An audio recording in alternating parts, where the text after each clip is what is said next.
Hi friends, எல்லாருக்கும் வணக்கம். எல்லோரும் எப்படி இருக்கீங்க? நம்ம சேனலை சப்ஸ்கிரைப் பண்ணி சப்போர்ட் பண்ணுங்கள். அதே மாதிரி வீடியோ பிடிச்சிருந்தா லைக் பண்ணுங்கள். இன்றைக்கி என்ன ஷேர் பண்ண போகிறேன் அப்படின்னாக்கா, இது வெள்ளை குழம்பு. இந்த குழம்பு எல்லோரும் எப்படி சாப்பிட்ருப்பீங்க, யாராவது சாப்பிட்ருப்பீங்கன்னு எனக்கு தெரியாது. ஆனால் குழம்பு ரொம்ப சூப்பராக இருக்கும். என்னைக்காவது இந்த மாதிரி ட்ரை பண்ணி சாப்பிட்டு பாருங்களேன், செம்ம டேஸ்ட்டாக இருக்கும். இதுக்கு கத்திரிக்காய், முருங்கைக்காய் எல்லாமே சேர்த்துக்கலாம். நான் இன்றைக்கி கத்திரிக்காய் மட்டும்தான் போட்டு வைக்க போகிறேன். கத்திரிக்காய் மட்டும் போட்டு வச்சாலே ரொம்ப டேஸ்ட்டாக இருக்கும். அதுதான் இன்றைக்கி நான் பண்ண போகிறேன்.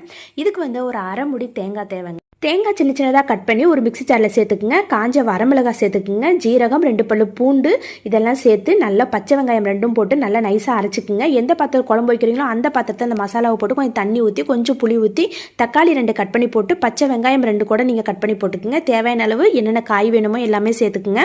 அடுப்பில் வச்சு நல்லா கொதிக்க விடுங்க. இதில் மல்லித்தூள் சேர்க்கக்கூடாது.